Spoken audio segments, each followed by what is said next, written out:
You've probably seen the headlines floating around. Willie Nelson finally names the 10 singers he hated the most. It's a shocking list that promises to expose decades of hidden feuds, and the names on it are designed to make you click.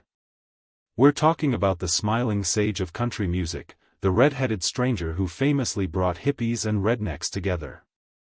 But is there a secret list of rivals behind that serene surface? This explosive claim has gone viral, but we had a feeling it wasn't the whole story. So, we decided to dig in and find out what's really going on. Willie Nelson. The name itself just feels like peace, love, and a good tune. He's the guy who started Farm Aid, who has played with everyone from Ray Charles to Snoop Dogg, and whose entire vibe is built on a kind of zen-like calm. He's famous in the music world for being easygoing and collaborative, not for starting fights. That's why, when a list titled Willie Nelson finally names the 10 singers he hated the most started making the rounds online, it just didn't feel right. Could the man who preaches understanding really be sitting on a secret list of enemies? These viral articles paint a picture of a man holding deep grudges against music's biggest stars. But when we started to pull on that thread, we found what you so often find online: the truth is a lot more interesting than any clickbait headline.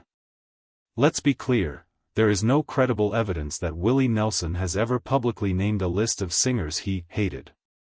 That list you've seen is a fabrication, built for clicks by mixing rumors with a few grains of truth, but that doesn't mean his 70-year career has been completely free of conflict. You can't be in the game that long without some disagreements or creative clashes. So we took the names from that fake viral list and decided to investigate the real story behind each one. What we found isn't a hate list, but a fascinating history of loyalty, artistic differences, and the very soul of country music. We're going to bust the myths and show you what really happened between Willie and some of the biggest stars in the business. First up on these fake lists is almost always Hank Williams Jr. The story they spin is a clash of titans, a rivalry between two of country music's most powerful legacies. The narrative claims that Hank Jr., a fierce traditionalist, just couldn't stand Willie's hippie nonsense.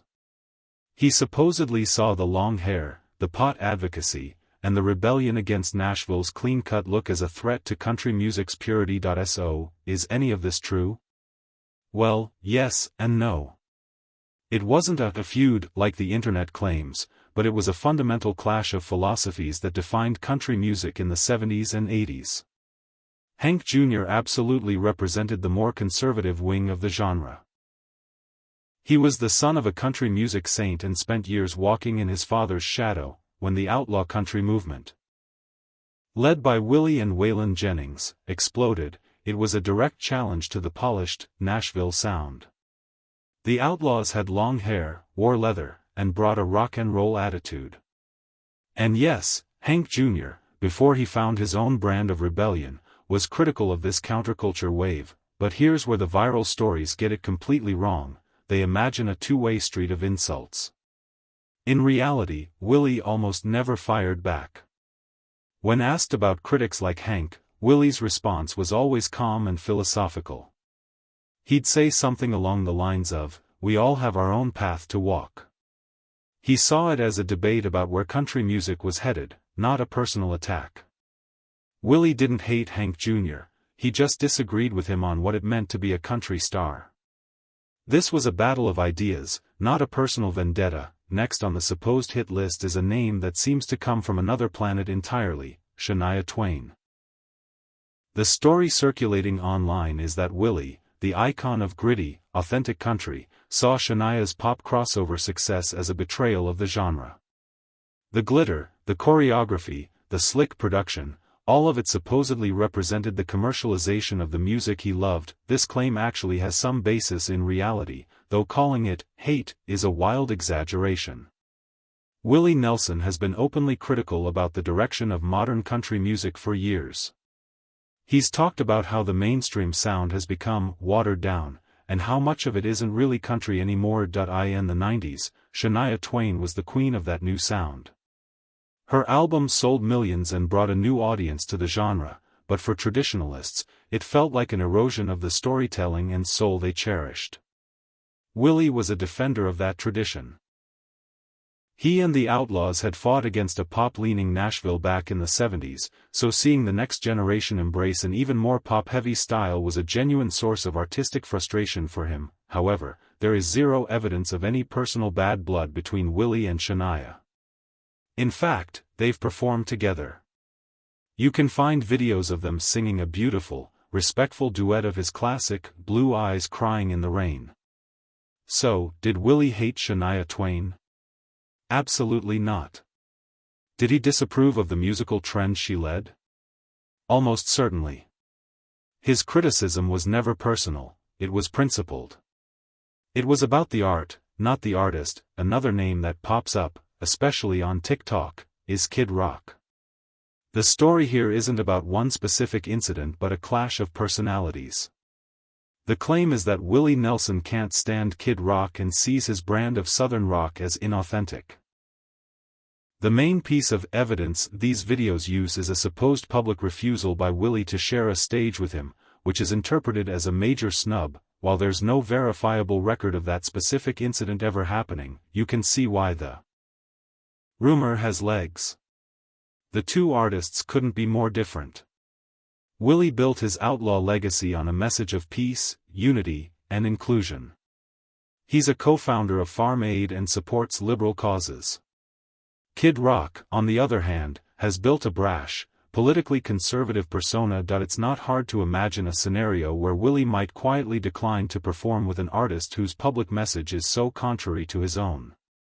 It wouldn't be an act of hate, but an act of principle. Willie has always let his actions do the talking. It's plausible that he would view some of Kid Rock's political statements in the same light he viewed other artists who he felt used patriotism to divide people. The viral videos frame this as hate, but the truth is likely far more subtle. It's a quiet distancing, a choice not to align his name with someone who represents something so different. Willie doesn't do public call-outs. If a stage refusal happened, it was likely a silent, principled stand, not a declaration of war. We're just getting started unpacking the truth behind these wild rumors. If you're enjoying this and want more investigations into music's biggest myths, do us a solid and hit that subscribe button. Don't forget to ring the notification bell so you never miss an update. Your support helps us keep separating fact from fiction. Now, let's get back to it. Now we get to a name that's truly shocking to see on any list of enemies, Johnny Cash. Willie and Johnny weren't just contemporaries, they were brothers. They were pillars of the outlaw movement and, of course, 2/4 of the supergroup The Highwaymen. Their friendship is the stuff of legend. So where did this idea of a feud even come from? The viral claims usually point to a brief and well-documented falling out. The story goes that there was a misunderstanding over a song that Cash thought was promised to him, but Willie recorded it first. The incident caused a temporary rift between them, a bit of a cold shoulder. For a moment, it seemed like one of country music's greatest partnerships was on the rocks, but that kind of thing rarely lasted between them. They had an honest conversation, cleared the air, and soon after, they formed the Highwaymen with Waylon and Chris Christopherson, making some of the most iconic music in history. Their bond was solid until Cash's death in 2003. More recent, and far more speculative, claims suggest Willie had a deeper, moral disapproval of Cash's personal struggles. These videos are based almost entirely on conjecture and twisting out of context quotes. While Willie acknowledges that everyone has their demons, he has never publicly judged Johnny's life that way. After Cash's death, Willie spoke only of their deep, brotherly love and the pain of his loss. Their friendship was real, and like any real friendship, it had its tests. This was just a minor hiccup, not a feud. Of all the names on the viral list, Merle Haggard's is the most complex. For decades, Willie and Merle were two brilliant songwriters who had walked the same hard roads. For years, everyone agreed there was no feud, just brotherhood, and for a long time, that was true. But recently, some viral stories have touched on a painful truth. While hate is the wrong word, their friendship was tested, particularly in their later years. The friction, ironically, started over the very things that defined Willie's public persona, his activism and his advocacy for marijuana. Merle, always a traditionalist, reportedly grew weary of it. There were rumors of private jokes that sometimes slipped into his on-stage banter, with dismissive comments about Willie's politics. This wasn't some dramatic, friendship-ending blow-up as the internet claims. There's no proof of a big fight or a cancelled album. It was more of a quiet, painful drifting apart between two old friends who started seeing the world differently. It was a period of distance caused by pride and ideology. Thankfully, the story has a better ending. Time and their shared history eventually healed the wound. They came back together to record their final album, Django and Jimmy, in 2015, a beautiful tribute to their complicated but unbreakable bond. When Merle passed away in 2016, Willie let the music they made together do the mourning for him. This legendary friendship wasn't a perfect fairy tale, it was real, and for a time, it was broken. So, after all that digging, what's the real story? That Willie Nelson hate list is exactly what it looks like, internet fiction. It's a fabrication designed for clicks. There's no evidence Willie ever made a list like that, and it goes against the character of a man who has spent 70 years building bridges. What we found instead is a much more human story. We found artistic disagreements over the soul of country music, ideological divides that reflected a changing America, and principled stands based on a lifelong message of peace and unity, and in the toughest cases, with his brothers Johnny Cash and Merle Haggard, we found that even the tightest bonds can be tested by pride and hurt feelings. The brief silence with Cash and the painful distance from Haggard weren't stories of hate, they were stories of hurt between men who had a deep, brotherly love for one another. The viral list promises a shocking story of hatred. The truth reveals something more profound, a lifetime of navigating difficult relationships with integrity and grace. Willie Nelson's legacy isn't defined by a few supposed enemies, but by the countless musicians he has befriended, mentored, and collaborated with. He is, as he has always been, a unifying figure and the red-headed stranger who taught us that the most outlaw thing you can be is true to yourself. The internet is full of rumors, but the real stories are always better. Which of these truths surprised you the most? Is there a supposed feud you always thought was real? Let us know in the comments below. And if you want more deep dives into the true stories behind music's greatest legends, make sure you're subscribed. Thanks for watching.